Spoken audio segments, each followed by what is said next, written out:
Welcome to @Cronkite News, your social sharing connection where you choose the news. Facebook likes and shares, tweets, retweets, and favorites. YouTube views and subscriptions. We're watching you, watch us. From our digital home at cronkitenews.azpbs.org to your television, web browser, or mobile device. Let's get a refresh on the top Arizona news of the week. Maricopa County Sheriff's Office is facing a difficult financial future. All programs are under scrutiny, including one high-profile facility that was a point of pride for former Sheriff Joe Arpaio. Reporter Veronica Acosta sat down with his successor to find out what's next for Tent City. A racial profiling suit is costing the Maricopa County Sheriff's Office tens of millions of dollars. So newly elected Sheriff Paul Pinzone is looking for ways to be more fiscally efficient. One option on the table, closing Tent City. Tent City, a source of pride for former Sheriff Joe Arpaio, a spectacle to some, a social injustice to others. It really blew my mind that this is how we're handling these people that need help in our culture and in our society. But the facility's future under new Sheriff Paul Pinzone is unclear. Some who've spent time inside the tents in extreme heat or bitter cold have a good idea of what they think should happen next. It has to go. The aging men and women's facilities are tucked away along a sprawling stretch of county property along Durango Street. The Maricopa County Sheriff's Office operates multiple jails across Maricopa County, some more than half empty. Closing one of these jails makes sense to some, and they want to start with Tent City. I don't believe there was ever need for Tent City. County Supervisor Steve Gallardo says the financial argument to close at least one jail is compelling. The Sheriff's Office must come up with $8 million in cost savings this year. Meanwhile, multiple jails have high vacancy rates. I believe the Tent City should be taken away. I believe we should eliminate it. We have jail cells that are empty that these inmates can be placed in. So Cronkite News took the question to newly elected Sheriff Paul Pinzone. There's been a lot of concern over the past several years with it regarding treatment, regarding the true need for it because of the population across all of our detention centers. So Sheriff Pinzone formed SPEAR, a group of community members that will review Tent City within the next couple of weeks, and his expectations are clear. If I'm going to continue to keep it open, I need to know it's for the right reasons. As for Blue Pony, she's unsure of Tent City's future, but she's glad she's no longer there to have to live through it. While the occupancy rate, including all Maricopa County jails, sits at about 70%, officials tell us closing Tent City would also mean finding an appropriate place for the nonviolent offenders who are housed there. The SPEAR committee is expected to give its recommendation in early April. In the broadcast center, Veronica Acosta, Cronkite News. Some might describe Narcan as a miracle drug for those suffering from opioid addiction. The state of Arizona has taken steps to make it easier to get. But as investigative reporter Megan Finnerty discovered, it's not as easy as some were led to believe. It sounded so easy. You don't need a doctor's prescription anymore to get Narcan to a loved one or friend suffering from an opioid addiction. Just go to your local pharmacy. But like many great ideas, right now this one is bound in red tape.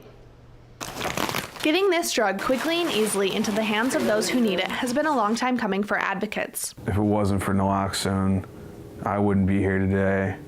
Naloxone, or Narcan, has only one function: to save lives. It reverses an opioid overdose of drugs like heroin or oxycodone. I said in the last 2 years we've noticed that we've had to use it a lot more often. It's really hard to put a time frame on it. I've had it anywhere from using it once a month to 3 times in 3 hours in a day. Our state has suffered so much from this opioid epidemic. I think people are ready for some new solutions. To do its part, the Arizona legislature added police and EMTs to the ranks of first responders allowed to administer the drug in 2015. 1 year later, lawmakers permitting friends or relatives to get prescriptions for loved ones, and gave the pharmacist the ability to dispense the drug without a prescription. But instead, Cronkite News has found the availability of Narcan mirrored in misinformation and confusion. There was a point where the doctors didn't even know you could prescribe it. The Arizona Board of Pharmacy created laws allowing pharmacists to dispense the drug without a prescription after proper training.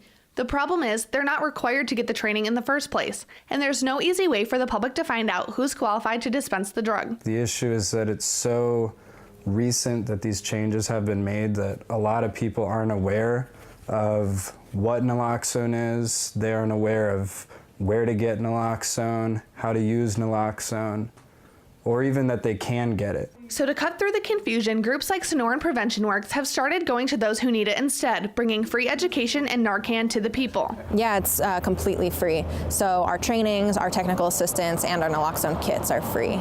Michelle Scambalori of the Navajo County Public Health Department invited Coles to teach about Narcan on a cold winter afternoon in Show Low. The crowd was small, but the message important. And I wanted people in the community to see that passion and hopefully have it translate over to how they saw substance use in the community, and that it wasn't just a moralistic issue, that we wanted to keep people from dying, because it is preventable. And as the state continues to sort through the red tape, this group of friends who met in recovery will continue making free kits, knowing Narcan may save others just like it saved some of them. If you say no, getting naloxone in the hands of people that are actively using isn't important, then you're saying my life isn't important. And I help people today, and I love people today, and I'm a contributing member of society. Emergency services say after using Narcan, you should still call 911 because it's possible to overdose again. Advocates want the community to know overdosing can be a fatal side effect to a mental illness of addiction. In the Broadcast Center, Megan Finnerty, Cronkite News. The Supreme Court recently heard arguments regarding public school special education nationwide. A large part of their focus, what is considered free and appropriate education for students with disabilities. Cronkite News reporter Cassidy McDonald spoke to experts and a private school for deaf children on how students are affected in Arizona. 4 days a week, Naomi McKinney and her 5-year-old son Madden drive 3 hours from Lake Havasu City to Desert Voices in North Phoenix. It is the closest school that teaches listening and spoken language. Madden was born completely deaf. McKinney says it is the only school in the state that offers to teach oral spoken language for deaf children, making their long commute necessary. We were able to find a hotel that's about 3 minutes away. We make our reservations a year in advance. The Arizona Department of Education provided a written statement that under IDEA, all children with disabilities ages 3 through 21 are entitled to a free, appropriate public education that emphasizes special education and related services designed to meet their unique needs and prepare them for employment and independent living. Hope Kirsch is an attorney for special education in Arizona and says many parents like McKinney struggle to provide the best education for their children with special needs without paying expensive private school tuition. The law says you're only entitled to appropriate, that's the A in free and appropriate public education.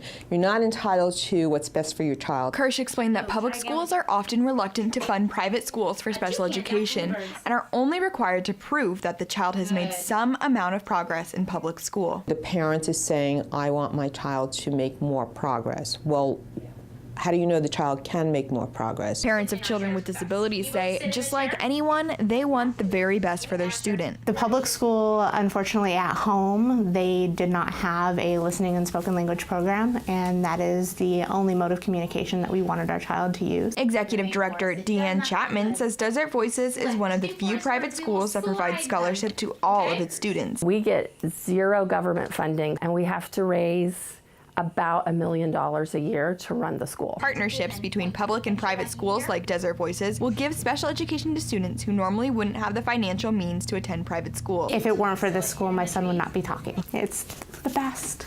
In Phoenix, I can hold a conversation with my son 3 years later. Cassidy McDonald. He can hear the birds chirping. Cronkite News. According to Arizona's Systemic Improvement Plan, 67% of disabled students are taught in a general classroom for 80% or more of the day and not in classrooms with better accommodation for their disability. Governor Doug Ducey is heralding his plan to put education first as the state legislature looks into funding and boosting teacher pay. But some teachers across the Southwest are seeking out private grants for new technologies. Cronkite News reporter Chantel DeLaguila shows us how some students are traveling the world without ever stepping foot outside their classroom. Students in Miss Jera's class are learning about Harriet Tubman for Black History Month. But instead of reading about her in books, they are getting a glimpse of history through Nearpod virtual reality goggles. My husband is just a technology geek, kind of runs in the family, and he ordered a pair, and when he brought them home, I was just intrigued, and immediately I just couldn't help but visit places. A grant paid for 5 sets of VR goggles, but she had to get more creative when it came time to fund the mobile devices. That's when I was just out on my social media saying, hey people, I have these goggles, now I need something to put inside them so my students can use them. With the school being limited in funds for educational trips, virtual reality goggles allow students in Miss Jera's class to travel all around the world without having to leave the classroom. You look around, it's like you're in a new place even though you're not there. We learned about the Ring of Fire. The Ring of Fire is where there are volcanoes on the outside of the ocean. The VR goggles increase student engagement and allow the children to ask questions and become involved with every lesson they are learning. It's an amazing impact that, you know, as we see them at lunch. Ms. Foraker, I got to see the Santa Barbara mission, or I got to see the inside of a volcano, and they are beyond excited to learn about these concepts. Jera looks forward to incorporating the VR goggles into other lessons, hoping children not only have a greater appreciation for history, but a sense of what they can accomplish as well. There are maybe things that just are impossible to physically do, but through virtual reality, nothing's impossible. In the city of Hesperia, Chantal Del Aguila, Cronkite News.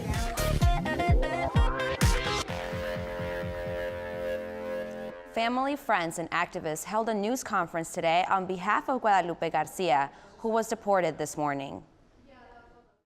I'm here and I'm gonna keep on fighting. I'm gonna keep on fighting for my mom and for the other families that are going through the same thing, because this is unfair. It follows a long night of protests outside of the Phoenix ICE office, where Guadalupe Garcia, Mexican 36-year-old mother of 2 U.S. citizens, went in for her yearly check-in with immigration. This time, she did not leave ICE with her family. She was held according to immigrations and customs officials due to a court-issued removal order dating back to 2013. The family learned early this morning that she was deported to Nogales, Sonora, something that not even her attorney was aware of. What have we come to as a society when we allow our government to rip a mother away from her 2 children, when we allow our government to rip away a wife from her husband? According to her attorney, Garcia came to this country when she was 14 and missed several deadlines to legalize herself. Immigration officials said Garcia had felony charges for working with false documents. She was detained at her home in 2008 as part of a worksite immigration raid by former Maricopa County Sheriff Joe Arpaio. Check-ins with immigration like these happen every day, but Garcia's deportation may cause a chilling effect for others to show up to their mandatory check-ins, according to community advocates. Organizations like Puente Movement encourage people to not hide and not be scared. They want people to join them in movements like these so that they can bring light to similar situations. This is happening all across the country, in every city and every state, every single day, all day. And so what we want is for people to stand up to Trump, to defy him.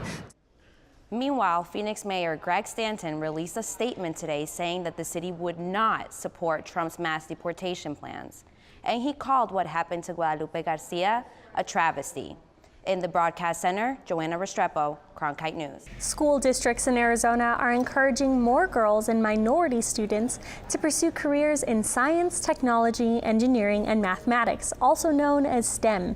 Cronkite News reporter Adriana de Alba spent a day at a Phoenix school that's working to bridge the gap between its students and STEM education.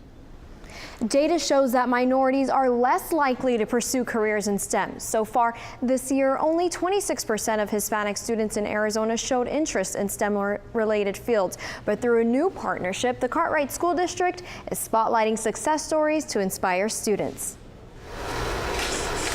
Technology plays a big role in the everyday lives of students at C.W. Harris School, but they may not realize that beyond the screen, there's a whole world of career opportunities. The school district is really very focused on their population, on what's new and emerging within the technologies, and with the recent statistics in Arizona. Here in Arizona, the STEM workforce is expected to grow 23% within the next 3 years. The Cartwright School District has joined forces with the Arizona Arizona STEM network to prepare students for those jobs. I think it's really important for people like us that come from the same district to come and show them that it's possible. Ingrid Tay is an engineer with Microchip, a Chandler-based tech company. She comes from a low-income family and is undocumented. So I had to really fight for it. It was hard. She managed to graduate from college by asking business owners and companies to help fund her education. Tay encouraged students to take advantage of scholarship opportunities available to those entering STEM careers. Her story hit close to home for an aspiring pediatric surgeon in the audience. Sometimes I think, oh, my family, they don't have the money or I won't get through college. But her speech, it made me think that I'll be able to make it. Nearly 280,000 STEM jobs in Arizona last year, according to the Alliance for Science and Technology Research in America. The organization predicts Arizona will add 52,000 more STEM jobs by 2025. In the broadcast center, Adriana de Alba, Cronkite News. In 2013, the city of Phoenix set a goal to reach 40% of waste diverted from landfills by the year 2020. At that time, the rate sat at only 16%. Investigative reporter Natalie Tarangoli found Phoenix is still lagging compared to other cities, but officials remain positive. It's been more than 3 years since the 40 by 20 goal was set, and the rate has increased just 25%. So I asked city officials whether the goal is too ambitious and what's being done to meet it. Phoenix has a major trash problem and an ambitious goal to fix it. City officials want to divert 40% of waste going to landfills by 2020, but are only halfway there with 3 years to go. We really have to be innovative. We have to work together with the community. But similar-sized cities aren't relying on innovation alone. Cronkite News found Philadelphia, San Antonio, and San Diego are meeting trash diversion rates from 10 to 50% higher than Phoenix. They're doing so with various mandates, fines, and more pickup opportunities for multifamily homes and businesses. The city can't do it alone.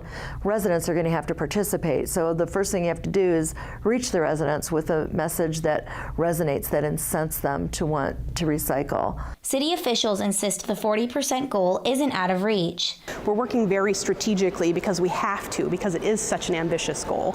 Brossart said Phoenix's lag in diversion rates isn't necessarily a bad thing. I think Phoenix has a unique opportunity because it is a little bit behind to learn what other cities have done, get the best practices, the best ideas, the latest technology, the newest innovations, and they're doing all that. The city currently sends 1 million tons of trash to landfill each year, a lot of which isn't necessarily trash. My team, we're the Zero Waste team. We're really focused on educating the public and residents on how to recycle properly. What we found is that moving that needle is really a challenge. And so we were going to have to get super creative, really innovative, and very strategic. Some special zip codes in Arizona are getting targeted support in helping high school dropouts succeed. In 2013, Arizona had the highest dropout rate in the country, 7.8% according to the U.S. Department of Education. Though that's dropped to 3.4%, certain counties have higher spikes. Reporter Kaylee Nassif tells us how the Zip Code Project is helping disconnected youth get back in school. Teenagers drop out of school and become disconnected for a variety of reasons: homelessness, teenage pregnancy, mental or physical disabilities, immigration status, or even trouble with the law. I was going to parties and just hanging out with the wrong crowd. But Paula Alvarado is working to get back on track. She's now a student at Genesis Academy, an alternative charter high school in Phoenix. Alvarado is just one of the young adults that Genesis Academy helps every day. There is no student that we don't know their name. If we don't get a hold of them, we get a hold of their aunt, their uncle, their grandma, whatever, to find out why they're not in school and get them in school. Genesis City, the agency that runs the school, is one of the organizations working with the Zip Code Project. When the project began last year, it targeted Chinle, Maryvale, South Phoenix, and Ajo, all of which have high rates of dropouts and unemployed young adults. What we're doing is going around to different high-need areas around Arizona and pulling together community groups of action, which includes business, education, and government, and nonprofits. The youth disconnection rate is 1 in 7 across the country and 1 in 5 in Arizona. It's one of the biggest problems that the Zip Code Project is hoping to tackle. After feedback from educators and nonprofits, the Department of Education decided to expand the project. This year, they plan to add 3 zip codes and produce dropout prevention toolkits. But for young adults like Alvarado, the most important thing is being noticed. They try pushing me because they saw potential in me. So I think that's what helped me become who I am now. The Zip Code Project plans to continue building partnerships and expand to every county in Arizona by fiscal year 2022. And the First Amendment Forum, Kaylee Nassif, Cronkite News. There's a way to grow farm fresh vegetables in your own backyard, and fish can be the ones growing them. Judson Tamaico is finding out how aquaponics is breaking into the mainstream. John Healy averages over 15,000 workers at his business in Glendale, Arizona. However, most of them don't even know they're working. The fish create a waste, and through the nitrogen cycle, if you remember your high school biology, that waste is converted into nitrogen, and that nitrogen fertilizes the plants. Plants remove the nitrogen from the water and give fish back the clean water. After discovering aquaponics 7 years ago, Healy started his own business helping others enter the world of farming with fish. Aquaponics actually uses no dirt at all, instead using a small rock-like medium that requires no composting, no rototilling, no fertilizer, and no pesticides. Now, while aquaponics is more water and space efficient, it isn't designed to replace 100-acre farms. It's designed to supplement them and give food sources closer to urban communities. Dr. George Brooks Jr., who started his own agricultural technology consulting firm, believes aquaponics is about to be commonplace in the valley. The city of Phoenix wrote in their general plan that they want to have urban farming.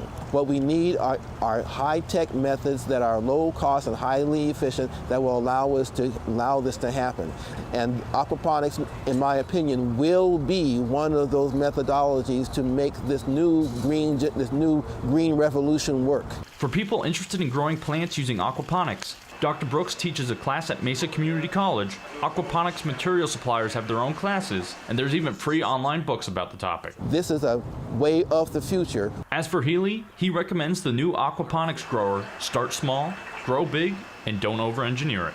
In Glendale, Judson Tamaico, Cronkite News. Arizona needs qualified teachers. There are thousands of open positions in our state, and some of those vacancies are being filled by teachers from other countries. Ivory Reiner talked with a teacher from the Philippines about the rewards and challenges of the job. I feel like a princess or a queen. It was so huge, it was complete, it has a sink, it has desks. That is how Cronkite Araza felt when she walked into her new classroom. She is from the Philippines, here on a work visa, teaching 2nd grade at Amberlia Elementary School in Phoenix. We needed this opportunity financially, so I can financially help my husband support and raise our kids. Araza made $375 a month teaching in the Philippines. Here she brings home $3,000 a month and has health insurance, and sends the money back home to her 3 children and husband on the other side of the globe. Focus, focus. Matt Williams, who manages the teacher exchange program, said the Philippines has viable candidates that can support his students. The pay over here is much better, and that's where it's a win-win. We fill our teacher shortage, and they have a pay that is substantially higher than in the Philippines. Lily DeBlue, superintendent at Pendergrass Elementary School District, said education should be treated like an investment. The teacher is expected to come into the classroom, get a degree, many with master's degree, start at maybe in the $30,000 when they have loans. How can you expect people to be attracted to this amazing field if they can't even support themselves and be treated with the respect that they deserve? 2 months ago, there were 2,166 teacher vacancies in the state of Arizona alone. Pendergrass Elementary School District has hired 58 of those teachers through the Work Visa Teacher Program. Araza plans to return to the Philippines to see her husband and children for Christmas this year. In Phoenix, Ivory Reiner, Cronkite News. As of right now, there are still over 2,000 teacher vacancies in the state of Arizona. Now, here's an @Cronkite News Pick of the Week, a favorite from the Cronkite News staff.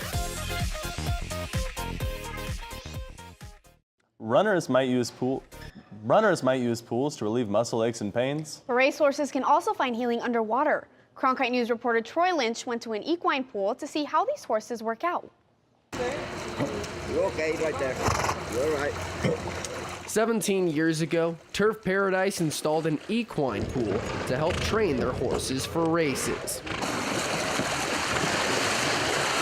This just extends their life and their racing career so much, but it's still got to win, you know. They still got to take care of them and their legs got to stay tight and everything like that, but this extends their life a lot. This equine pool is 14 feet deep, and it's one of the only ones that you can find on a racetrack in the Southwest region. The point of the equine pool is to relieve pressure and stress on the horse's muscles and joints, which means better cardio when it comes to race day.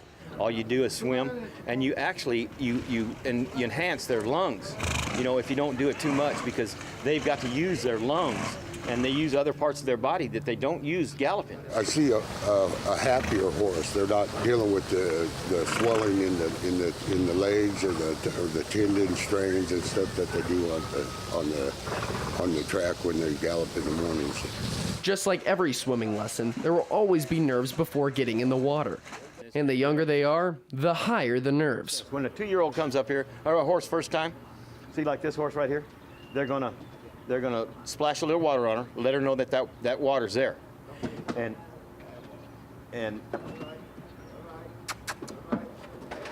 we don't want that.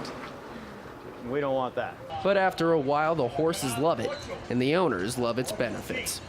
In Phoenix, Troy Lynch, Cronkite News. Cronkite News tracks your likes, tweets, and shares from all our social sites to bring you this news special at Cronkite News, our weekly refresh. Join the conversation so you choose the news.